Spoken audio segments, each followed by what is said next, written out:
Divine emperor of death. अध्याय 21। Meridian refinement stage. Clara को उनके मजाक से थक जाने के कारण पालने में लिटा दिया गया। वह अपने पैरों को गले लगाते हुए नवजात बिल्ली के बच्चे की तरह शांति से सो गई। सौभाग्य से आपके दादाजी मरने से पहले फॉलन एक्सटिंक्शन लाइटनिंग की चेतना को मिटाने में कामयाब रहे। पिछले फर्स्ट प्रिंस और उनके बेटे की हत्या कर दी गई, इसलिए अब इसे लेने का समय आ गया है। क्लेयर ने शरारती ढंग से मुस्कुराते हुए कहा, यदि आप अपने सार संग्रह की खेती करने के लिए उस लाइटनिंग एलिमेंटल का उपयोग करते हैं तो आप निश्चित रूप से उन खेती करने वालों से अधिक शक्तिशाली होंगे जो अन्य स्काई ग्रेड सार संग्रह मैनुअल में खेती करते हैं। क्लेयर इस विचार पर शानदार ढंग से मुस्कुराई कि जैसे जैसे समय बीतता जाएगा उसका बेटा और अधिक शक्तिशाली होता जाएगा। बच्चे एक समय में केवल एक खेती प्रणाली पर ध्यान केंद्रित करते हैं, जबकि डेविस एक ही समय में तीनों खेती प्रणालियों की खेती करता है। इसलिए क्लेयर की नज़र में उसका बेटा दिन ब दिन और भी ज़्यादा शक्तिशाली होता जा रहा था और अपने साथियों को धूल चटा रहा था। अगले दिन अध्ययन कक्ष में डेविस मेरिडियन रिफाइनमेंट स्टेज की साधना प्रक्रिया की जांच करते हुए क्रॉस लेग बैठा था। जाहिर है, ऐसा लगता है कि मुझे अपने शरीर में मेरिडियन को परिष्कृत करना है, और चूंकि मैं बिजली से जुड़े मैनुअल से साधना करूंगा, इसलिए मुझे अपने मेरिडियन से बिजली को गुजारना चाहिए, जो कि स्काई ग्रेड वाला है। मैं खत्म हो गया। ये स्पष्ट रूप से शॉक ट्रीटमेंट है। क्या ये बॉडी टेम्परिंग कल्टीवेशन से भी ज्यादा क्रूर नहीं है? उसके दिमाग में बिजली से कोयले में तब्दील होते लोगों की छवियां तैर रही थीं। डेविस, क्या तुम तैयार हो? दरवाज़ा अचानक खुला और क्लेयर अपने चेहरे पर मुस्कान लिए अंदर चली गई। हाँ, मैं तैयार हूँ। डेविस ने सांस रोकी क्योंकि वह मुस्कान उसे बुरी लग रही थी। फिर वे एक ऐसी जगह पर चले गए जो बंद दरवाजे की खेती के लिए बनाई गई है, जिसे कल्टीवेशन क्वार्टर कहा जाता है। आराम करो, पिता और माँ यहाँ स्काई ग्रेड लाइटनिंग एलिमेंटल को दबाने में आपकी मदद करने के लिए हैं, इस पर चिंता मत करो। क्लेयर ने उसे दिलासा दिया क्योंकि वह पूरी तरह से उसकी घबराहट देख सकती थी जब वह अचानक अंदर चली गई। डेविस ने सिर हिलाया और कुछ नहीं कहा। फिर वे इन क्वार्टरों में एक कमरे में चले गए। इस जगह में 10 से ज़्यादा कमरे थे। क्लेयर ने दरवाज़ा खोला और अंदर चली गई और वह उसके पीछे चला गया। अंदर एक ऐसी संरचना थी जो बिजली के तत्व की शक्ति को कुछ हद तक दबाने में सक्षम थी। लोगन एक तरफ बैठा था, जाहिर तौर पर इन दोनों के आने का इंतजार कर रहा था। हालांकि उन तीनों के लिए आत्मा संचार भेजना आसान था, लेकिन उन्होंने उस तरीके से संवाद नहीं किया। वे किसी भी परिस्थिति में डेविस की आत्मा निर्माण की साधना को प्रकट नहीं करना चाहते थे। पिताजी, चलो शुरू करते हैं। किसी तरह डेविस अपने पिता के सामने कमजोरी नहीं दिखाना चाहता था। अच्छा, क्या तुम जल्दबाजी नहीं कर रहे हो? लोगन ने टिप्पणी की और आगे बढ़ गया। उसने क्लेयर की ओर देखा और दोनों ने सिर हिलाया। तो चलिए शुरू करते हैं। डेविस, फॉर्मेशन के दिल के अंदर बैठो और विलुप्ति बिजली न्याय सार सभा खेती मैनुअल से संचलन विधि का पालन करते हुए ऊर्जा को प्रसारित करके अपने मेरिडियन को परिष्कृत करो। आपको लाइटनिंग एलिमेंटल के बारे में चिंता करने की ज़रूरत नहीं है क्योंकि हम इसे दबाने में आपकी मदद करेंगे। डेविस ने फॉर्मेशन के बीच में बैठने से पहले गहरी सांस लेते हुए सिर हिलाया। आगे कोई शब्द नहीं बोले गए। लोगन और क्लेयर ने अद्वितीय फॉर्मेशन के माध्यम से लाइटनिंग एलिमेंटल को नियंत्रित और परिष्कृत करने के लिए फॉर्मेशन का उपयोग किया और डेविस को अत्यधिक सावधानी के साथ लाइटनिंग एसेंस ऊर्जा भेजना शुरू कर दिया। डेविस ने अपने मेरिडियन को परिष्कृत करना शुरू कर दिया क्योंकि उसने अपने दिमाग को अपने शरीर में प्रवेश करने वाली ऊर्जा पर केंद्रित किया। फॉर्मेशन में फॉलन विलुप्ति बिजली थी क्योंकि यह एक दबाने वाली संरचना के रूप में भी काम करती है, इसलिए लाइटनिंग एलिमेंटल जो सहज रूप से उन्हें भून सकता था, परिष्कृत होने के लिए पर्याप्त रूप से दबा हुआ हो गया। इसके अलावा लोगान और क्लेयर ने बेरसर्क लाइटनिंग एनर्जी के शोधन का खामियाजा उठाया और डेविस को केवल वश में की गई और परिष्कृत लाइटनिंग एनर्जी भेजी। डेविस के मेरिडियन पहले से ही मजबूत थे क्योंकि वह टायर एंड बॉडी सीक्रेट्स का उपयोग करके बॉडी टेम्परिंग कल्टीवेशन में पहले चरण तक पहुंच गया था। जैसे ही उसने धीरे धीरे अपने मेरिडियन में बिजली से जुड़ी ऊर्जा को प्रसारित किया, उसे शुरुआत में झुनझुनी महसूस हुई, उसके बाद जलन महसूस हुई। ऐसा लगा जैसे उसे एक ही समय में बिजली का झटका लगा हो और जंग लग गया हो। फिर भी इसका प्रभाव नगण्य था क्योंकि यह उसके माता पिता और गठन दोनों द्वारा दबाया जा रहा था। तो यह फॉलन एक्सटिंक्शन लाइटनिंग है, एक लाइटनिंग एलिमेंटल जो 5वें चरण के पावरहाउस के बराबर है। वास्तव में शक्तिशाली। ये बुरा नहीं है, मुझे ज़्यादा दर्द नहीं हो रहा है। यह अच्छी बात है कि माँ और पिता यहाँ हैं। यदि नहीं, तो मुझे खाद्य श्रृंखला के निचले भाग से खेती करनी होगी यदि मैं वास्तव में फिर से अनाथ हो जाऊँ। उसके विचार भटक गए क्योंकि उसे अत्यधिक एकाग्रता के बिना भी खेती करने का आत्मविश्वास महसूस हुआ। उसने धीरे धीरे परिसंचरण विधि को बार बार दोहराया जब तक कि उसने अपने मेरिडियन को संक्षिप्त स्तर तक परिष्कृत नहीं कर लिया। ये प्रक्रिया लगभग 5 घंटे तक चली, इससे पहले कि वह मेरिडियन रिफाइनमेंट चरण में आगे बढ़े। जब वह उत्साह में चिल्लाने वाला था, उसके दिमाग में एक आवाज़ गूंजी, अपनी एकाग्रता मत खोना, हम आपको फॉलन एक्सटिंक्शन लाइटनिंग को अवशोषित करने में मदद करेंगे। तुरंत अपनी आत्मा को इसे अवशोषित करने पर केंद्रित करें। डेविस को महसूस हो रहा था कि उसकी आत्मा पर बिजली के तत्व का आक्रमण हो रहा है। उसने अपनी आंखें बंद कर ली थीं, इसलिए उसे फॉलन एक्सटिंक्शन लाइटनिंग का रूप दिखाई नहीं दिया। किसी भी मामले में उसने निर्देशानुसार इसे अपनी आत्मा में अवशोषित करना शुरू कर दिया। तारांकन बज्जा, आर्घा, दर्द। डेविस तुरंत अत्यधिक दर्द से भर गया जिसने उसकी आत्मा के सागर को हिला दिया। ऐसा लगा जैसे उसके विचार अस्त व्यस्त हो रहे थे। उसने लगभग एकाग्रता खो दी थी लेकिन अपने दांत पीसना जारी रखा। वह जानता था कि वह अधिक समय तक नहीं टिक पाएगा, इसलिए उसने किसी भी परिणाम की परवाह किए बिना इस बार अपनी पूरी चेतना का उपयोग करके फिर से ध्यान केंद्रित किया। ये प्रक्रिया पूरे 5 मिनट तक चली, जो उसे थकावट से बेहोश होने से पहले अनंतकाल की तरह लगी। लोगन और क्लेयर दोनों ने राहत की सांस ली। वे जानते थे कि वह गिरी हुई विलुप्ति बिजली को अवशोषित करने में सफल रहा था, लेकिन ये भी जानते थे कि यह केवल उसकी शक्तिशाली आत्मा के कारण ही संभव था, जिसमें कम से कम अपने आत्मा सागर में बिजली तत्व को धारण करने की क्षमता थी। कुछ देर बाद डेविस जाग गया। उसने अपने आत्मा सागर की जांच की और अंदर एक पेंटाग्राम आकार की काली बिजली देखी। ये डेथ बुक से एक निश्चित दूरी पर थी। ये देखकर कि दोनों एक दूसरे के साथ हस्तक्षेप नहीं कर रहे थे, उसने अंदर से राहत की सांस ली। फिर उसने अपने आसपास की जांच की और पाया कि वह अभी भी उसी कमरे में था। उसने अपने माता पिता को जोश से एक दूसरे को चूमते हुए देखा। उद्धरण चिन्ह अल्पविराम उद्धरण चिन्ह। वे इतने मग्न थे कि उन्होंने उसे जागते हुए नहीं देखा। थोड़ी सी भी हरकत उन्हें सचेत कर सकती थी, लेकिन उन्होंने ध्यान नहीं दिया। लोगन ने क्लेयर के होंठों से अपने होंठ चाटे। उसने उसकी कमर पकड़ी और उसने उसके गालों को सहलाया। उसकी अभिव्यक्ति उदास लग रही थी क्योंकि उसकी पलकों पर आंसू थे और साथ ही उसके होंठ उसके स्वाद का स्वाद ले रहे थे, जैसे कि वह जाने नहीं देना चाहता था। पहली नज़र में ऐसा नहीं लगा कि वे उत्तेजना के लिए ऐसा कर रहे थे। डेविस ने कोई आवाज़ नहीं की। वे कुछ देर तक चुप रहे, फिर वे एक दूसरे के होठों से अलग हो गए। उसने उन्हें बात करते हुए नहीं सुना, इसलिए उसने कल्पना की कि उन्होंने एक दूसरे से बात करने के लिए आत्मा संचरण का उपयोग किया होगा। कुछ सेकंड के बाद डेविस कांप उठा, जैसे कि अभी अभी जागा हो। उस पल वे तुरंत एक दूसरे के आलिंगन से अलग हो गए। क्लेयर का चेहरा लाल हो गया, जबकि लोगन के निचले वस्त्र पर एक तंबू बन गया। डेविस ने इसे पूरी तरह से अनदेखा करने का फैसला किया, इससे पहले कि वह अपनी आंखें बंद कर ले और ऐसा व्यवहार करे जैसे कि वह अपनी स्थिति की जांच कर रहा हो।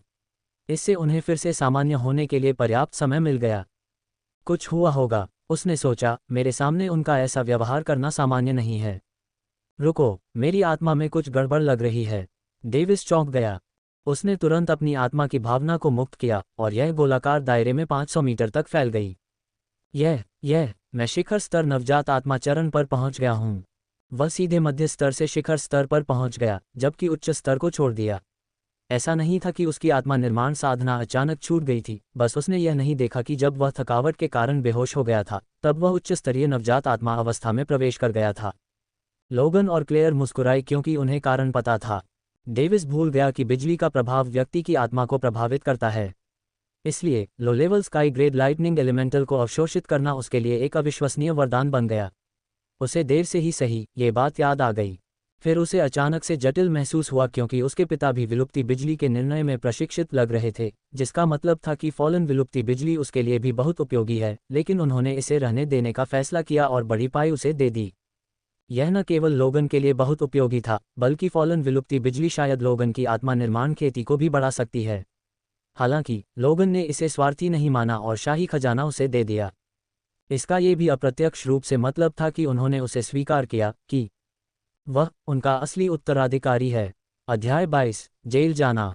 लोगन और क्लेयर दोनों ही इस बात से बहुत खुश थे कि उनका बेटा इतनी कम उम्र में एक ही समय में तीनों खेती प्रणालियों की खेती करने की उपलब्धि हासिल करने में सक्षम था।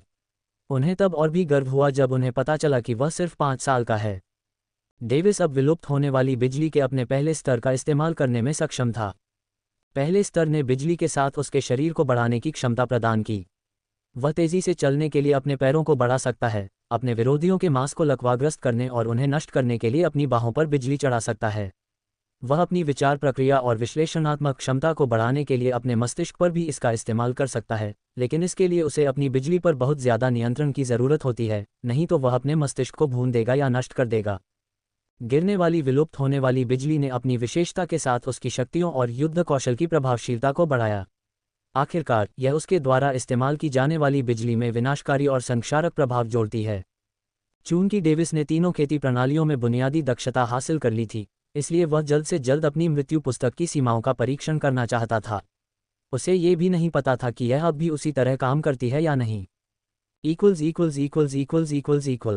आधा साल बीत गया। लोगान, क्लेयर और हेनरिक्सन ने उसे इस आधे साल की अवधि के दौरान खेती के बारे में और अधिक सिखाया।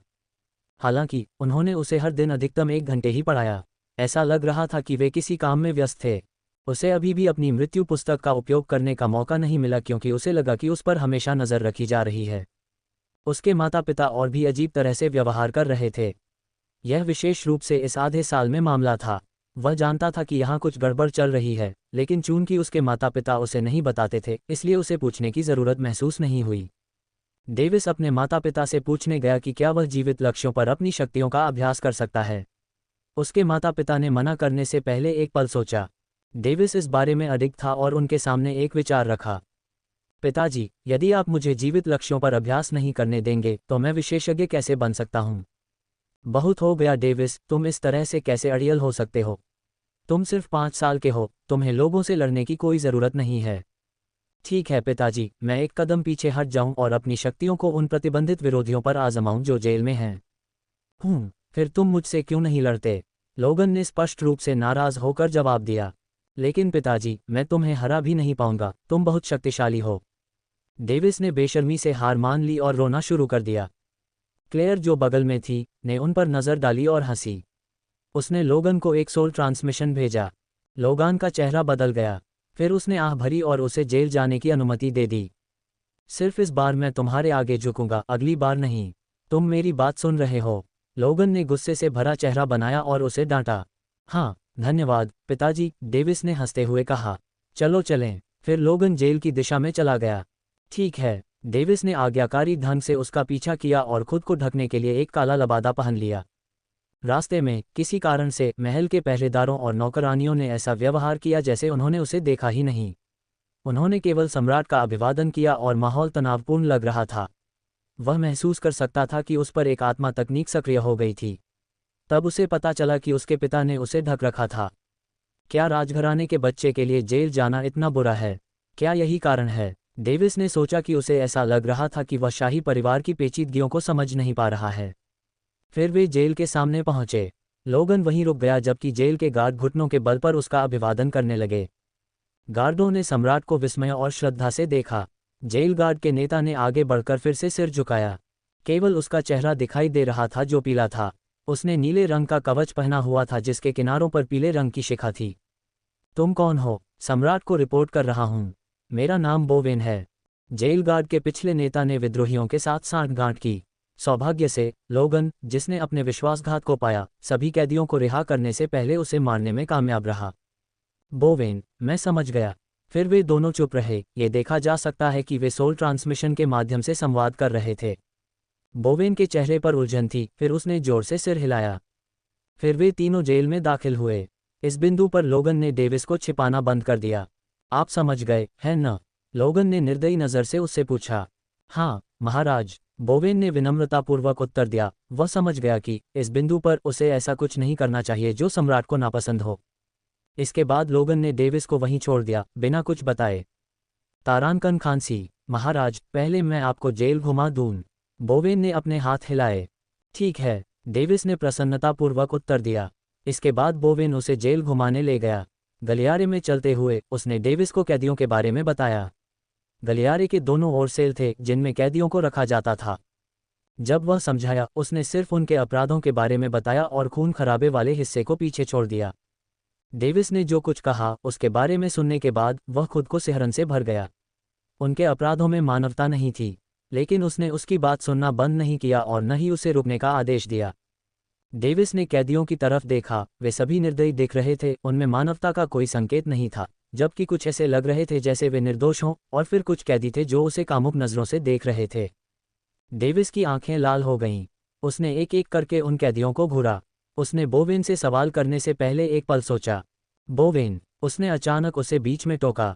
हाँ प्रिंस। बोवेन ने उसकी तरफ देखा। इन कैदियों को मौत की सज़ा क्यों नहीं दी जाती? उसने बोवेन को घूरा। ऐसा नहीं है महाराज, रॉयल कैपिटल में हर महीने सार्वजनिक रूप से फांसी दी जाती है। उन्हें एक एक करके मौत की सज़ा दी जाती है। ये दूसरे दुष्ट अपराधियों के लिए भी एक निवारक के रूप में काम करता है। तब तक वे अपनी मौत का इंतज़ार करते हुए यहीं रहते हैं। बोवेन ने समझाया। क्या आपके पास यहाँ बंद कैदियों की सूची है? मेरे पास है, लेकिन ये किस लिए है महाराज? बोवेन उलझन में था, लेकिन फिर भी उसने अपनी स्थानिक अंगूठी से सूची सौंप दी। डेविस ने सूची ली और उस कैदी का नाम देखा जिसे इस महीने फांसी दी जाने वाली थी। वैगनर, मैंने उसे पहले देखा था, मुझे उसके पास ले चलो। डेविस ने बोवेन को जवाब नहीं दिया, लेकिन बस उसे आदेश दिया। हाँ, बोवेन ने मना नहीं किया, हालांकि वह उलझन में था। 5 साल का बच्चा कैदी से मिलने के लिए क्या करेगा? उसे अपना तरीका बदलने के लिए कहेगा। अरे, मैं शापित हो जाऊंगा। अध्याय 23, आक्रमण के तहत साम्राज्य। डेविस और बोवेन उस कोठरी में पहुंचे जहां वैगनर को बंद कर दिया गया था। उस कोठरी में संरचना सक्रिय थी और इसने वैगनर को अपनी साधना का उपयोग करने से रोक दिया, और संरचना ने उसे ये देखने में भी असमर्थ बना दिया कि बाहर क्या हो रहा था।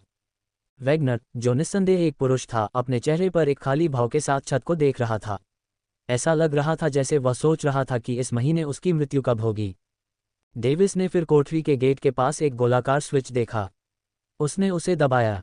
ऐसा लग रहा था कि कुछ भी दिखाई नहीं दे रहा था, लेकिन वैगनर ने अपना चेहरा घुमाया। उसने एक छोटे बच्चे को सुनहरे बालों के साथ एक जेल गार्ड के साथ देखा। मुझे मत बताओ कि तुम मेरे आनंद के लिए एक शरारती बच्चा लाए हो। वैगनर मजाक कर रहा था, लेकिन ये स्पष्ट था कि वह डेविस को कामुक नज़रों से देख रहा था। तुम मुझे ऐसे क्यों देख रहे हो? डेविस ने केवल एक सवाल पूछा। उसने पहले से ही उसे अपना पहला लक्ष्य बनाने का मन बना लिया था, लेकिन वह अभी भी एक प्रेरणा चाहता था। हाँ, बेशक, तुम्हें बेरहमी से मारना और बलात्कार करना। वैगनर की सांसें तेज हो गईं और उसकी आंखों में एक पागल सी चमक आ गई। डेविस पूरी तरह से निराश हो गया, लेकिन उसका चेहरा वैसा ही रहा। अभिलेखों में लिखा था कि वैगनर को नेक्रोफिलिया था, और ऐसा नहीं लगता था कि यह नकली था। दूसरी ओर, वैगनर को किसी भी चीज़ की परवाह नहीं थी, क्योंकि उसे इसी महीने मरना था। इससे कोई फर्क नहीं पड़ता कि उसने किसी बड़े व्यक्ति को नाराज़ किया है या नहीं, एक बच्चे को तो बिल्कुल भी नहीं। मैं समझता हूँ, डेविस ने शांति से उत्तर दिया। फिर उसने तंत्र को बंद कर दिया। तुम समझ गए? बोवेन पूरी तरह से अवाक रह गया। वह समझ नहीं पा रहा था कि यह बातचीत किस ओर जा रही थी। बोवेन, जेल से बाहर निकलो, डेविस ने आदेश दिया। मैं ऐसा नहीं कर सकता महाराज। बोवेन स्तब्ध रह गया और फिर उसने अपने चेहरे पर एक शांत भाव के साथ उत्तर दिया। तुम मेरी आज्ञा नहीं मानोगे। डेविस ने अपनी आंखें सिकोड़ लीं। महामहिम ने मुझे कहा था कि चाहे कुछ भी हो जाए, मैं तुम्हारी रक्षा करूंगा। बोवेन ने अपना सिर हिलाया। ऐसा लग रहा था कि वह डेविस को अकेला नहीं छोड़ने वाला था, चाहे कुछ भी हो जाए। डेविस ने अपनी आंखें थोड़ी सिकुड़ीं, लेकिन फिर उसके चेहरे पर मुस्कान आ गई। मैं समझता हूँ, तब मेरे पास अपने पिता से यह कहने के अलावा कोई विकल्प नहीं होगा कि तुमने जेल में मेरे साथ छेड़छाड़ की। क्या? बोवेन को अपने कानों पर विश्वास नहीं हुआ। इस 5 साल के बच्चे ने किस तरह के शब्द कहे? उसका दिमाग पल भर के लिए काम करना बंद कर दिया, जवाब देने में असमर्थ। मैंने कहा था कि मेरे पास ये कहने के अलावा कोई विकल्प नहीं होगा कि तुमने जेल में मेरे साथ छेड़छाड़ की। ये तुमने पहले जो कहा था उससे बिल्कुल अलग है। बोवेन को बहुत पसीना आने लगा, लेकिन उसने जवाब देने की हिम्मत नहीं की। क्या ऐसा हो सकता है कि शाही परिवार के सभी सदस्य ऐसे ही हों? महामहिम, मेरे लिए इसे मुश्किल मत बनाइए। मुझे सिर्फ इस जेल में आपकी रक्षा करने का काम सौंपा गया था। क्या आपको लगता है कि मेरे शाही पिता आपके खिलाफ कोई कार्रवाई नहीं करेंगे? क्या आपको लगता है कि सम्राट आपकी या मेरी बातों पर विश्वास करेंगे? डेविस ने गहराई से पूछा, जैसे कि उनके शब्दों में कोई अंतर्निहित अर्थ हो। मैंने ऐसा क्या किया कि मुझे ये सब झेलना पड़ा? ये बच्चा मानव रूप में एक राक्षस है। बोवेन आंसुओं के कगार पर था और उसे समझ नहीं आ रहा था कि हंसे या रोए। ये कैसा रहेगा? आपको सिर्फ मेरी रक्षा करने का काम सौंपा गया है न? जेल के प्रवेश द्वार के पास पहरा दें। इस तरह आप मेरी रक्षा भी कर सकते हैं और जो मैंने आपको बताया है वह भी कर सकते हैं, है न? आपको लगता है कि इन संरचनाओं द्वारा दबाए गए ये कैदी मुझे नुकसान पहुंचा सकते हैं? यह ठीक है। बोवेन ने झुकने से पहले एक पल सोचा। उसे सच में डर था कि छोटा राजकुमार नहीं, छोटा राक्षस वैसा ही करेगा जैसा उसने कहा था। अच्छा, तुम्हें मुझ पर अपनी इंद्रियों का इस्तेमाल करने की अनुमति नहीं है, और तुम्हें झांकने की भी अनुमति नहीं है। मैं हर 4 घंटे में तुम्हारे पास खाना लेने आऊँगा, और इससे तुम हर समय मेरी सुरक्षा की पुष्टि कर सकते हो। मैं समझ गया। हालांकि बोवेन को अनिच्छा महसूस हुई, लेकिन वह और क्या जवाब दे सकता था।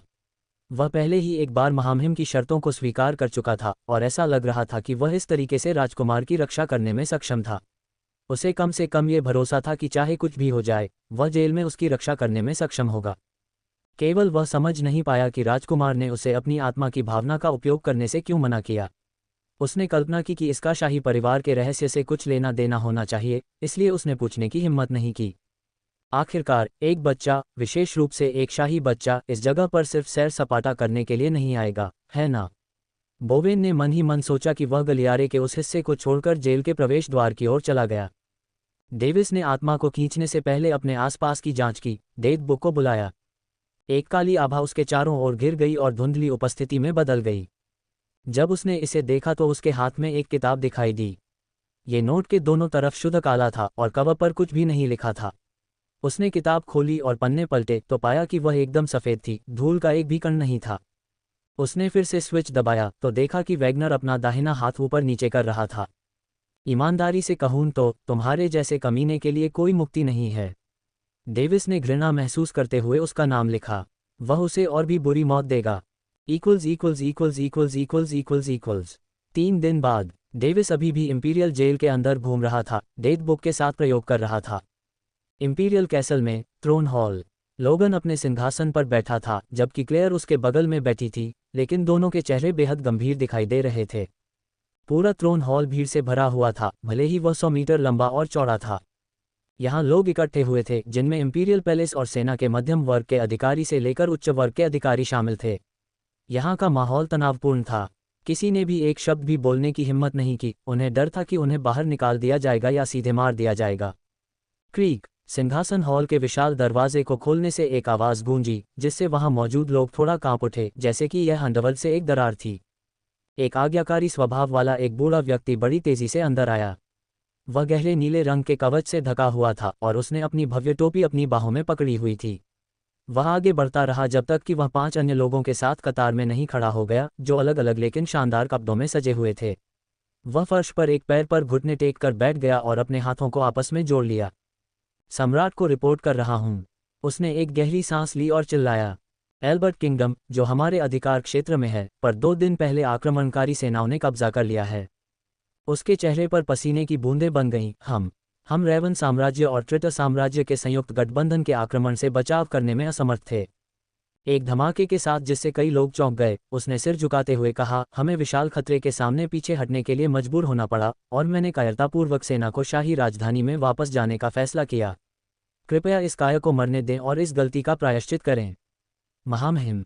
बिना किसी हिचकिचाहट के उसने तुरंत अपनी तलवार म्यान से निकाली और उसे अपने दिल में घोंपने लगा। तारांकन धमाका। मजबूत लेकिन निराकार ऊर्जा कहीं से भी निकली और तलवार को उसके हाथ से गिरा दिया। वह खाली आंखों से देखता रहा, यह नहीं जानता था कि यह किसने किया। ये ठीक है, ये सम्राट तुम्हें माफ करता है, सर्वोच्च सेना कमांडर रेंडल, लोगन ने अपने चेहरे पर एक शांत भाव के साथ उत्तर दिया। हमारी सेना को एक क्रूर और निरर्थक मौत मरने देने के बजाय आपने अपनी प्रतिष्ठा के बदले में शाही राजधानी में सामरिक रूप से पीछे हटने का आदेश देकर सही विकल्प चुना। अध्याय 24, घेराबंदी के तहत शाही राजधानी। रेंडल की आंखें नम हो गईं क्योंकि वह अविश्वसनीय रूप से भावुक हो गया था। उसने अपने दिल को कठोर कर लिया और पीछे हटते समय अपनी प्रतिष्ठा को बर्बाद करके एक महान बलिदान दिया, और उसने अपने अधीनस्थों की परवाह की ताकि वह उन्हें एक अर्थहीन मौत मरने न दे सके। उसने नहीं सोचा था कि कोई भी, या यहाँ तक कि नया सम्राट भी, उसे या उसके पीछे हटने के फैसले को समझ पाएगा। इसलिए जब वह शाही महल में आया तो वह अपनी विफलता के बदले में अपनी जान देकर मरने के लिए तैयार था। लोगन जानता था कि रेंडल सेना में एक वफादार कमांडर था। जहां तक उसे पता था, उसके शाही पिता उसकी बहादुरी और साहस के लिए उसकी बहुत प्रशंसा करते थे, लेकिन उन्होंने ये भी बताया कि वह कितना दयालु और वफादार था। लोगन ये भी जानता था कि रेंडल के अधीनस्थ उसकी प्रशंसा करते थे और उसकी आज्ञा मानते थे, इसलिए उसे खोने का मतलब पहले से ही कमजोर लोरेट साम्राज्य के लिए एक बड़ा नुकसान होगा, क्योंकि सेना का मनोबल अब तक के सबसे निचले स्तर पर होगा।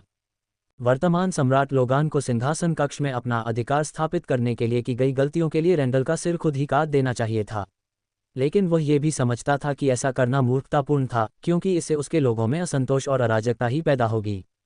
वास्तव में उसे संदेह होने लगा था कि क्या कोई ऐसा व्यक्ति है जो पहले से ही उसके लोरेट साम्राज्य को छोड़ने की योजना बना रहा है। उस दयनीय हार के बाद सम्राट के सामने अपना चेहरा दिखाने की तुम्हारी हिम्मत कैसे हुई? तुरंत खुद को बाहर दिखाओ। तीखे चेहरे वाले एक सुंदर मध्यम आयु वर्ग के व्यक्ति ने सेना कमांडर रेंडल को डांटा। उसका चेहरा तीखा लग रहा था, फिर भी उसकी आंखें थोड़ी आलसी थीं, लेकिन फिर भी उसने एक ऐसी गंभीरता दिखाई जो किसी को उसका मजाक उड़ाने का मौका नहीं देती थी। उसके बाल हरे थे जो गर्दन तक लंबे थे। वह कोई और नहीं बल्कि कॉल्डन परिवार का वर्तमान मुखिया है, जो दो कुलीन परिवारों में से एक है जिसने विद्रोहियों को दबाने के लिए शाही परिवार का साथ दिया था। अब ड्यूक इवान कॉल्डन, इसकी कोई ज़रूरत नहीं है, हमारे महामहिम ने पहले ही उसे माफ़ कर दिया है। एक अन्य मध्यम आयु वर्ग के व्यक्ति ने अपने चेहरे पर शांत भाव के साथ उत्तर दिया।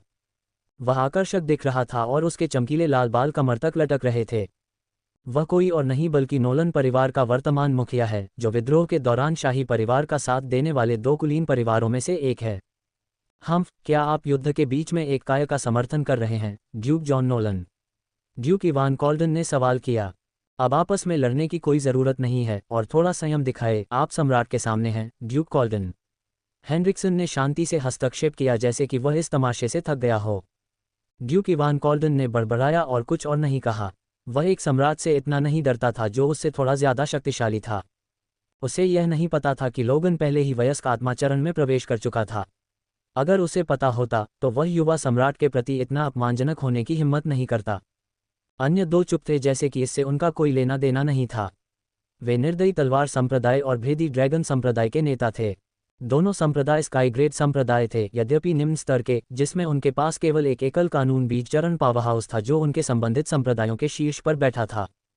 फिर भी वर्तमान इंपीरियल लोरेट परिवार उनसे बहुत अलग नहीं था, क्योंकि विद्रोह के कारण उन्होंने अपनी अधिकांश शक्ति खो दी थी। साम्राज्य के विनाश का उन दो संप्रदायों से कोई लेना देना नहीं है, लेकिन चूंकि उनका पहले इंपीरियल परिवार से संबंध रहा है, इसलिए संभवतः आक्रमणकारी साम्राज्यों द्वारा उन्हें समाप्त कर दिए जाने का एक मौका होगा। वे ये तय करने के लिए यहाँ आए थे कि साम्राज्य को इस आपदा से पार पाने में मदद करनी है या नहीं।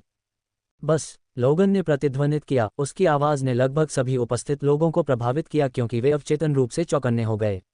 उसकी आवाज़ जादुई थी, साथ ही उतार चढ़ाव ने सभी उपस्थित लोगों को आश्चर्यचकित कर दिया। वयस्क आत्माचरण। वे पांचों आश्चर्यचकित थे। फिर उन्होंने झुककर एक स्वर में उत्तर दिया, सम्राट को वयस्क आत्मा मंच पर पहुंचने के लिए बधाई। पीछे बैठी भीड़ ने भी यही कहा। लोगन ने सहजता से अपना सिर हिलाया। रेंडल, वे शाही राजधानी पर कब आक्रमण करेंगे? उसने पूछा। महामहिम को रिपोर्ट कर रहा हूं। हमलावर साम्राज्य एक दिन के भीतर यहां मार्च करेंगे, रेंडल ने अपने ज्ञान के अनुसार उत्तर दिया। संचार टूट गया था और स्काउट्स ने अब उसे उत्तर नहीं दिया। ये सबसे अच्छा उत्तर था जो वह अभी दे सकता था। सिंहासन हॉल में एक क्षण के लिए सन्नाटा छा गया। ये बुरा है। कोई रास्ता नहीं है जिससे हम बच पाएंगे। क्या हमें भाग जाना चाहिए? सिंहासन हॉल के चारों ओर एक साथ कई फुसफुसाहटें और आत्मा संचरण घूम रहे थे। चुप रहो, हेनरिक्सन ने चिल्लाया। भीड़ भयभीत होकर खड़ी हो गई और अपना मुंह बंद कर लिया। लोगन जानता था कि यह परिदृश्य निराशाजनक बना हुआ है। सबसे अधिक संभावना है, संभावित स्थिति यह है कि उन्हें बाद में भागना होगा और साम्राज्य को पुनः प्राप्त करना होगा। लोगन को लगा कि वह अब दलदल में फंस गया है। एक तरफ उसे लगा कि उसे अपने परिवार की रक्षा करनी है चाहे कुछ भी हो। दूसरी तरफ अगर वह भाग गया तो उसे लगा कि वह अपने जीवन में जो कुछ भी सीखा था उसके विपरीत काम कर रहा था। जीवन और मृत्यु के बाद अपने पूर्वजों से मिलने के लिए उसके पास कोई चेहरा नहीं होगा। लोरेट परिवार ने हमेशा नैतिकता और जीत को बहुत महत्व दिया था। छोटी उम्र से ही लोगन इन मूल्यों से प्रभावित था। भाग जाना और अपने साम्राज्य को लूटे जाने के लिए छोड़ देना, क्या यह उसकी शिक्षाओं के ठीक विपरीत नहीं है? तारांकन वो। अचानक युद्ध के सीन की आवाज़ पूरे शाही राजधानी में गूंज उठी। हर कोई अचानक डर गया। एक अनजान गार्ड जल्दी जल्दी कदमों से सिंहासन कक्ष के अंदर आया और सूचना दी, महाराज, ये बुरा है, आक्रमणकारी हमारे उत्तरी द्वार के पीछे आ गए हैं। लोगन के चेहरे पर एक भद्दा भाव था। इतनी जल्दी? उसने तुरंत क्लेयर की ओर देखा जो चुपचाप उसके बगल में बैठी थी, और जब उसने एक आवाज़ सुनी तो उसका दिल भागने के लिए लगभग आश्वस्त हो गया। महाराज, क्या आप भागने की योजना बना रहे हैं? दोनों संप्रदाय के नेताओं ने ठंडे चेहरे के साथ एक स्वर में पूछा। लोगान चौंक गया। उसने उन दो संप्रदाय के नेताओं पर एक तीखी नज़र डाली, उनके चेहरे से कुछ पाने की कोशिश की। वह स्पष्ट रूप से देख सकता था कि वे उसे धोखा देने के परिणामों से डरते नहीं थे। वह जानता था कि अगर उसने भागने की कोशिश की तो ये दोनों उसे कभी भी धोखा दे सकते हैं। वह ये भी देख सकता था कि वे शायद आक्रमणकारी साम्राज्यों को खुश करने के लिए उसका सिर भी सौंप सकते हैं। एक हाथ ने लोगान की हथेली पकड़ी और उसने पीछे मुड़कर देखा कि क्लेयर उसे देखकर खूबसूरती से मुस्कुरा रही थी। वही मुस्कान जिसने उसे वह शपथ याद दिलाई जो उन्होंने एक दूसरे से शादी करते समय साथ में ली थी। हम साथ जीते हैं और साथ मरते हैं। लोगान ने उसका हाथ कसकर पकड़ लिया और उसकी ओर सिर हिलाया। फिर वह उनकी ओर मुड़ा और राजसी ढंग से बोला, भागो। क्या तुम दोनों मौत से इतने डरते हो कि तुम मेरे भागने की संभावना का समर्थन करोगे ताकि तुम अपने बचे हुए बेशर्म चेहरों के साथ खुद बच सको? इस सिंहासन कक्ष में, जहां बहुत से लोग उनकी शांत देख रहे थे, फटकार सुनकर दोनों संप्रदाय के नेताओं के चेहरे लाल हो गए। जब वे शब्दों से जवाबी हमला करने वाले थे, तभी उन्हें फिर से सम्राट की आवाज़ सुनाई दी। मैं युद्ध करने जा रहा हूं। अगर तुम में हिम्मत है तो मेरे पीछे आओ या फिर मेरे साम्राज्य से भाग जाओ। लोगन जोश से चिल्लाया और सिंहासन कक्ष से बाहर निकलकर शाही राजधानी के उत्तरी द्वार की ओर बढ़ गया, जिससे क्लेयर भी पीछे पीछे चल पड़ी। दो संप्रदाय के नेताओं के पास पीछे चलने के अलावा कोई विकल्प नहीं बचा था। उनमें से बाकी 4 भी सम्राट के पीछे पीछे चले जब वह एक भव्य स्वभाव के साथ चल रहा था, और ये देखकर कि सम्राट खुद उनका नेतृत्व कर रहे थे, भीड़ अपने आप उनके पीछे चल पड़ी। लोगान ने अचानक शाही सलाहकार हेनरिक्सन को एक आत्मा संदेश भेजा, डेविस और क्लारा के साथ भाग जाओ। अध्याय 25, आक्रमणकारी। हेनरिक्सन ने अपने कदमों में थोड़ा विराम लिया, लेकिन तुरंत चलना जारी रखा। क्लारा महारानी के क्वार्टर में है, जबकि डेविस इंपीरियल जेल में है। सुरक्षित रूप से संरक्षित। बाहर निकलने का मौका ढूंढो, तुरंत उन्हें सुरक्षित करो और भाग जाओ। लोगन ने फिर से एक आत्मा संदेश भेजा। युद्ध के कारण ही उसने और क्लेयर ने डेविस को जेल में जाने दिया। उसे कुछ युद्ध का अनुभव देने के लिए, ताकि वह अपनी वर्तमान स्थिति के अनुकूल हो सके। उसने नहीं सोचा था कि उसे वापस लाने से पहले मुख्य आक्रमणकारी सेना पहले से ही राजधानी में आ चुकी होगी। मुख्य आक्रमणकारी सेना की गति उसकी अपेक्षा से कहीं अधिक तेज थी। वह जानता था कि यह अपने स्काउट्स को मारने वाले कई हथियारों का काम होगा। फिर लोगन ने तुरंत हेनरिक्सन को बताया कि महारानी के क्वार्टर की रखवाली करने वाले गठन को कैसे निष्क्रिय किया जाए। जहां तक उस गठन का उद्देश्य था, कोई भी आसानी से अनुमान लगा सकता था। फिर लोगन ने अपना सिर घुमाया, मानो जांच कर रहा हो कि उसके पीछे कौन कौन लोग चल रहे हैं। हेनरिक्सन ने अनजाने में अपना सिर हिलाया, इसलिए किसी ने उनकी बातचीत पर ध्यान नहीं दिया। जहां तक लोगन की आत्मा निर्माण की साधना का सवाल है, यह इतनी शक्तिशाली थी कि वे उसके आत्मा संचरण को पहचान नहीं पाए। फिर वे उत्तरी द्वार की ओर बढ़ते रहे। अभी वे आधे रास्ते पर भी नहीं पहुंचे थे कि हेनरिक्सन ने अचानक कहा, महाराज, आपका अधीनस्थ अपना हथियार इंपीरियल कैसल में भूल गया है और उसके बिना मैं अपनी पूरी ताकत का उपयोग नहीं कर पाऊंगा। जैसे ही मैं अपना हथियार वापस ले लूंगा, आपका अधीनस्थ तुरंत वापस आ जाएगा। क्या तुम डरे हुए हो? लोगन ने उसे घूर कर देखा और उसकी हत्या की मंशा भड़क उठी। क्या तुम भागने की कोशिश कर रहे हो? मैं हिम्मत नहीं करूंगा, महामहिम। अगर आप मुझे मरने का आदेश देते हैं तो मैं अपनी बेगुनाही साबित करने के लिए जल्दी से खुद को मार डालूंगा। हेनरिक्सन कांप उठा, मानो उसकी योजना पूरी हो गई हो। उनमें से बाकी 5 को लगा कि यह अजीब है। उन्होंने सुना था कि इंपीरियल सलाहकार हेनरिक्सन बहादुर और साहसी होने के साथ साथ एक वफादार व्यक्ति भी था। उन्हें उम्मीद नहीं थी कि वह इस आखिरी क्षण में पीछे हट जाएगा। तो फिर खुद को मार डालो, लोगन ने ठंडे दिल वाले लहजे में आदेश दिया। हाँ, हेनरिक्सन बुरी तरह कांप उठा। उसने अपनी स्थानिक अंगूठी से एक सामान्य तलवार निकाली और अपने हाथ को अपनी ओर खींचते हुए सीधे अपने दिल पर वार किया। तारांकन पुछी, तारांकन धमाका। जब उसकी तलवार शरीर को छेदने के बाद उसके दिल तक आधी पहुंच चुकी थी, तभी किसी तरह की ऊर्जा ने तलवार को उसके हाथों से गिरा दिया। अब मैं तुम्हारी वफादारी जानता हूं। तुम अभी जा सकते हो और जल्दी से वापस आ सकते हो, क्योंकि हमें इस युद्ध में तुम्हारी ताकत की जरूरत है। लोगन ने जवाब दिया, उसका चेहरा अभी भी ठंडा था। हाँ, महाराज। फिर हेनरिक्सन अपने सीने में घाव को ठीक करते हुए इंपीरियल कैसल की ओर निकल गया। क्या यहाँ कोई अपने हथियार वापस लेना चाहेगा? लोगन ने उदासीन चेहरे से पूछा।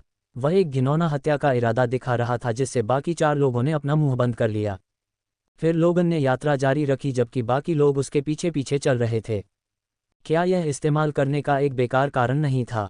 लेकिन उसके कार्यों की बदौलत मैं उसे बिना किसी संदेह के सफलतापूर्वक बाहर भेजने में सक्षम था। लोगन ने मंच से उड़ान भरने के दौरान हल्की मुस्कान बिखेरी। रिवॉल्विंग कोर्स स्टेज के साधक आखिरकार उड़ान भरने में सक्षम थे। ये तो बताने की जरूरत ही नहीं कि लोगन लॉ सीड स्टेज पर है, जो कि एसेंस गैदरिंग कल्टीवेशन का 5वां चरण है। उसकी गति मात्र रिवॉल्विंग कोर्स साधकों की पहुंच से भी ज्यादा थी। चलो जल्दी करो, उसने कहा और उत्तरी गेट की ओर तेजी से भाग गया। 10 मिनट बाद हेनरिक्सन इंपीरियल कैसल की ओर बढ़ा और अपने कमरे में गया। फिर चुपके से एक काले रंग की पोशाक पहने हुए बाहर निकल गया, जिसने उसके चेहरे को ढक रखा था। वह महारानी के क्वार्टर के सामने पहुंचा और छिपे हुए विशेषज्ञों और नौकरानियों को बाहर निकाल दिया। वह अंदर गया और क्लारा को अपनी बाहों में ले लिया। क्लारा सो रही थी, इसलिए उसने ध्यान नहीं दिया और रो पड़ी। उसने उसे एक काली चादर से ढक दिया और फिर बाहर निकल गया। जैसे ही वह कमरे से बाहर निकला, उसने एक चमकती हुई रोशनी देखी। तारांकन स्लैश। एक चमकदार रोशनी उसके सिर पर पड़ी। हेनरिक्सन तुरंत नीचे झुक गया। वह तेजी से पीछे हटा और हमलावर की पोशाक देखी। हत्यारा। अच्छी तरह से बच निकला। हत्यारे की आवाज़ में आश्चर्य की झलक दिखी। भाई, क्या तुम उस शाही बच्चे का भी अपहरण करने आए हो? हाँ, हेनरिक्सन ने कर्कश आवाज़ में उत्तर दिया। हे, तुम वाकई दयालु हो, सिर्फ उन पहरेदारों को मार गिराने के लिए।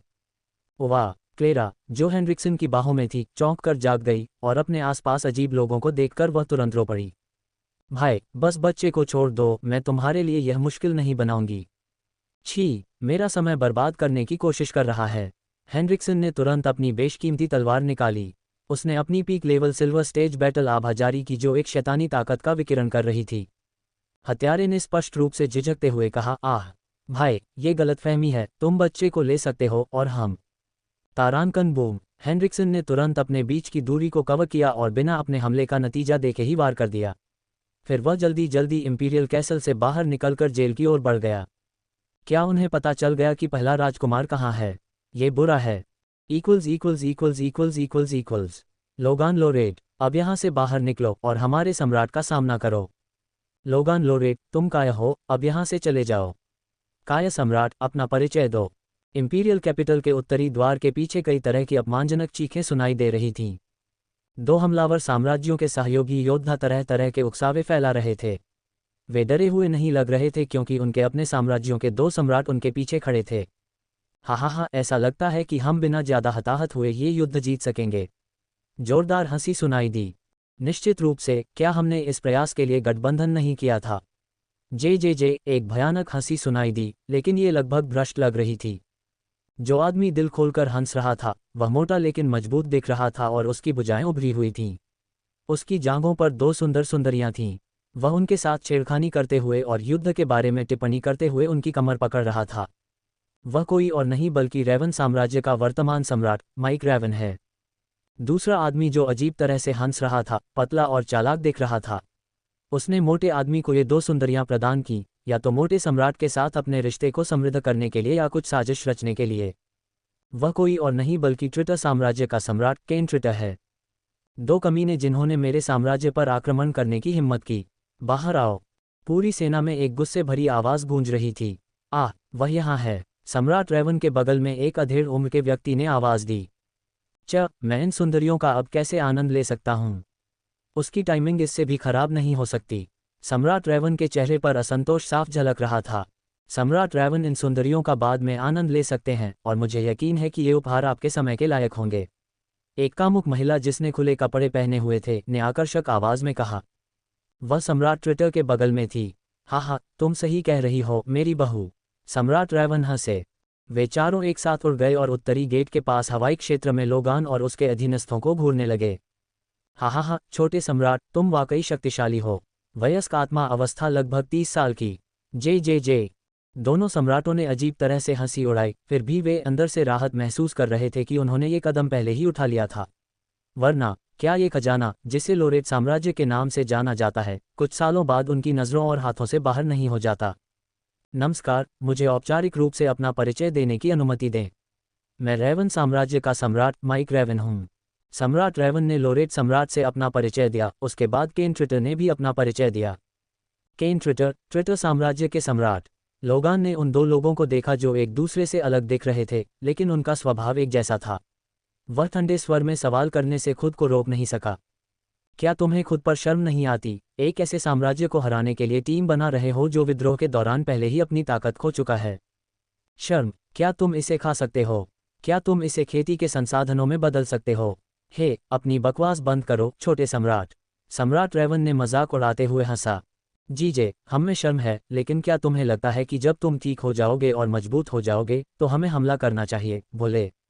ये ताकतवरों की दुनिया है और कमज़ोर लोग सिर्फ भीख मांग सकते हैं और गिड़गिड़ा सकते हैं। सम्राट ट्रिटर ने कुटिलता से मुस्कुराया। ओह, तुम दोनों को लगता है कि तुम इस लाइन अप के साथ हमें हरा सकते हो? तुम्हें नहीं लगता कि तुम इतने सुरक्षित रह पाओगे कि एक टुकड़े में निकल सको? लोगान ने अपने चेहरे पर ठंडे भाव के साथ कहा। हाँ, तुम सही हो। हर कोई, मैं, माइक रेवन, किसी को भी नष्ट नहीं करूंगा जो लोरेट सम्राट की मदद नहीं करता। वास्तव में, मैं तुम्हें लूटे गए धन से पुरस्कृत करूंगा। कैसा रहेगा? उसके पीछे वालों को। सम्राट रेवन ने लोगन के पीछे के लोगों को लालच भरी नज़र से देखा। लोगन भी इसी पल का इंतजार कर रहा था। वह डरा हुआ नहीं था, लेकिन देखना चाहता था कि इस निराशाजनक युद्ध में कौन और सभी उसे छोड़ना चाहेंगे। लेकिन ठीक इसी पल उसने और क्लेयर ने महसूस किया कि डेविस पर उनके द्वारा छोड़े गए आत्मा के निशान मिट रहे थे। उनकी अभिव्यक्तियां निराशा में बदल रही थीं।